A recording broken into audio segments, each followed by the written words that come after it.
যে কারণে আড়ালে ওসমান হাদির স্ত্রী অনুসন্ধানে বের হয়ে আসলো চাঞ্চল্যকর তথ্য। ওসমান হাদির উপর হামলা, কোটি টাকার মাস্টার প্ল্যান, অনুসন্ধানে বেরিয়ে আসলো নির্বাচন আটকানোর চাঞ্চল্যকর তথ্য। এবার হাসিনাকে ফেরত দিতে সম্মত হল নয়াদিল্লি, বিএনপির সাথে ভারতের গোপন চুক্তি, চাঞ্চল্যকর তথ্য। এতক্ষণ শুনছিলেন সংবাদ শিরোনাম, এখন থাকছে বিস্তারিত। বাংলাদেশের গণমাধ্যম জগতে এমন ঘটনা বিরল, খুবই কম ঘটে যেখানে সাংবাদিকদের ক্যামেরা অসহায় হয়ে পড়ে, যেখানে শত চেষ্টা করেও একটা মুহূর্ত ধারণ করা যায় না। গত কয়েকদিন ধরে সারা দেশে যে খবরটি আলোড়ন তুলেছে সেটি হলো শরীফ ওসমান হাদির মৃত্যু। কিন্তু এই মৃত্যুর সংবাদের পাশাপাশি আরেকটা বিষয় মানুষের মনে গভীর কৌতূহল জাগিয়ে তুলেছে, সেটি হলো তার স্ত্রীর পরিচয়। কে এই রহস্যময় নারী যাকে আজ পর্যন্ত কেউ দেখতে পায়নি? কেন তিনি এত আড়ালে থাকেন? স্বামীর মৃত্যুর পরেও কেন তিনি জনসম্মুখে আসেননি? এই প্রশ্নগুলোর উত্তর খুঁজতে গিয়ে যা বেরিয়ে এসেছে সেটা সত্যি অবিশ্বাস্য। গত কয়েকদিন ধরে দেশের বিভিন্ন প্রান্তে মানুষ শরীফ ওসমান হাদির মৃত্যু সংবাদে নানা প্রতিক্রিয়া দেখিয়েছেন। কেউ শোকে মুহ্যমান, কেউ বা স্বস্তির নিঃশ্বাস ফেলেছেন। কিন্তু সবার মনেই একটা প্রশ্ন ঘুরপাক খাচ্ছে, এত বড় একজন ব্যক্তিত্বের স্ত্রী কোথায়? তাকে কেন কোথাও দেখা যাচ্ছে না? সাধারণত এ ধরনের পরিস্থিতিতে পরিবারের সদস্যরা সামনে আসেন, মিডিয়ার মুখোমুখি হন। কিন্তু এখানে দৃশ্যপট সম্পূর্ণ ভিন্ন, যেন এক অদৃশ্য মানুষের কথাই বলা হচ্ছে, যেন তার কোনো অস্তিত্বই নেই। এই রহস্য ভেদ করতে গিয়ে সাংবাদিকরা যা জানতে পারলেন তা এক অনন্য গল্পের জন্ম দিল। হাসপাতালের মর্গে সেদিন ভোর থেকেই জমায়েত শুরু হয়। সাংবাদিক, ক্যামেরাম্যান, সাধারণ মানুষ সবাই অপেক্ষায়, কখন আসবেন পরিবারের সদস্যরা, কখন দেখা যাবে সে রহস্যময়ী স্ত্রীকে যাকে এতদিন কেউ দেখেনি। ঘণ্টার পর ঘণ্টা কেটে যাচ্ছিল, ক্যামেরা লেন্স প্রস্তুত, সবাই সতর্ক। একটা গাড়ি এলেই ক্লিক ক্লিক শব্দ শুরু হয়ে যায়, কিন্তু সেই মুহূর্তটি কখনো আসে না যখন সেই মুখ দেখা যাবে। সকাল ৯টার দিকে হঠাৎ একটা গাড়ি এসে থামল হাসপাতালের গেটে। সঙ্গে সঙ্গে পরিবেশ বদলে গেল হাসপাতালের। স্টাফরা যেন আগে থেকেই প্রস্তুত ছিলেন, তারা দ্রুত এগিয়ে গেলেন। সাথে ছিল বিশাল আকারের ২টা চলমান পর্দা। এই পর্দা দেখে সবাই বুঝল যে এবার কিছু একটা ঘটতে যাচ্ছে। গাড়ির দরজা খোলার আগেই সেই পর্দা দিয়ে গাড়িটিকে সম্পূর্ণভাবে ঘিরে ফেলা হলো। ভেতরে কে আছেন তা দেখার কোনো উপায় রইল না। সাংবাদিকদের কাছে যাওয়ার চেষ্টা করলেন, কিন্তু নিরাপত্তা কর্মীরা কঠোরভাবে সবাইকে দূরে সরিয়ে রাখলেন। কেউ কেউ উঁচু জায়গায় উঠে দেখার চেষ্টা করলেন, কিন্তু সেই পর্দার উচ্চতা এতটাই বেশি ছিল যে কোনোভাবেই ভেতরে দৃষ্টি ফেলা সম্ভব হলো না। এক সাংবাদিক জানালেন যে তিনি ১৫ বছর ধরে এই পেশায় আছেন, কিন্তু এমন দৃশ্য কখনোই দেখেননি। সাধারণ মানুষ প্রচার চায়, ক্যামেরার সামনে আসতে চায়, কিন্তু এখানে উল্টো চিত্র। এখানে আড়াল চাওয়া হচ্ছে, এবং সে আড়াল এতটাই নিখুঁত যে একটা ছায়াও ধরা পড়ছে না। পর্দার আড়ালে কি হচ্ছিল সেটা জানার কোনো উপায় নেই, শুধু অনুমান করা যাচ্ছিল যে ভেতরে কেউ একজন গাড়ি থেকে নামছেন। তারপর ধীরে ধীরে মর্গের দিকে এগিয়ে যাচ্ছেন সে চলমান পর্দা। তার সাথে সাথেই চলছে যেন একটা চলন্ত দেয়াল, যেন একটা অদৃশ্য দুর্গ। কেউ ভেতরে ঢুকতে পারছে না, কেউ বাহির থেকে দেখতেও পারছে না। হাসপাতালের ভেতরে যারা ছিলেন তাদের কাছ থেকে পরে কিছু তথ্য জানা যায়। তারা বলেছেন যে মর্গে প্রবেশের আগে সেখানকার সব পুরুষ স্টাফদের বাইরে যেতে বলা হয়।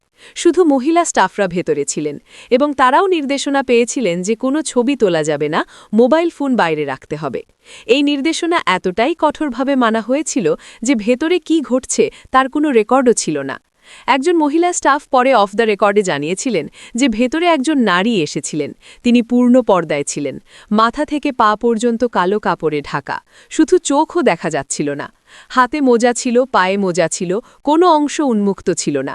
তিনি তার স্বামীর মরদেহের পাশে দাঁড়িয়েছিলেন কিছুক্ষণ। কি বলেছিলেন বা কেঁদেছিলেন কিনা সেটাও জানা যায়নি, কারণ কেউ কাছে যাওয়ার সাহস পায়নি। শুধু দূর থেকে দেখেছেন যে তিনি স্থির হয়ে দাঁড়িয়েছিলেন বেশ কিছুক্ষণ। মর্গ থেকে বের হওয়ার সময় একই দৃশ্য, সেই বিশাল পর্দা আবারও সক্রিয় হল। গাড়ি পর্যন্ত পৌঁছে দেওয়া হলো তাকে, কেউ একটা ছায়াও দেখতে পেল না। গাড়ি চলে গেল, সাংবাদিকরা হতবাক হয়ে দাঁড়িয়ে রইলেন। এত প্রস্তুতি নিয়ে এসেছিলেন, কিন্তু একটা ফ্রেমও পেলেন না। এই ঘটনার পর সবার সামনে একটাই প্রশ্ন জমা হতে থাকল, কে এই নারী? কেন এতটা কঠোরভাবে পর্দা মানেন তিনি? স্বামীর মৃত্যুর মতো কঠিন সময় কেন একটু শিথিলতা দেখালেন না? এই প্রশ্নের উত্তর খুঁজতে গিয়ে অনেক তথ্য বেরিয়ে আসে। জানা যায় যে শরীফ ওসমান হাদি ২০২০ সালে বিয়ে করেছিলেন। তার স্ত্রীর নাম রাবেয়া শম্পা। তিনি অবসরপ্রাপ্ত পুলিশ সুবেদার সুলতান আহমেদের কন্যা। বিয়ের পর থেকেই তিনি সম্পূর্ণ আড়ালে ছিলেন। ওসমান হাদির মতো এত পরিচিত মানুষের স্ত্রী হয়েও তাকে কেউ কখনো দেখেনি। কোনো অনুষ্ঠানে তাকে দেখা যায়নি, কোনো সামাজিক মাধ্যমে তার কোনো ছবি নেই। পরিবারের বাইরে কেউই তার মুখ চেনে না। ২০২৪ সালের ২১শে ফেব্রুয়ারি তাদের ঘরে একটি পুত্র সন্তান জন্ম নেয়। সে সময়েও তিনি সম্পূর্ণ আড়ালে ছিলেন। হাসপাতালে যাওয়া আসার সময় একই ধরনের ব্যবস্থা নেওয়া হয়েছিল। কেউ তাকে দেখতে পারেনি। শুধু জানা গেছে যে একটি ছেলে হয়েছে। মা ও শিশু উভয়ে সুস্থ আছেন।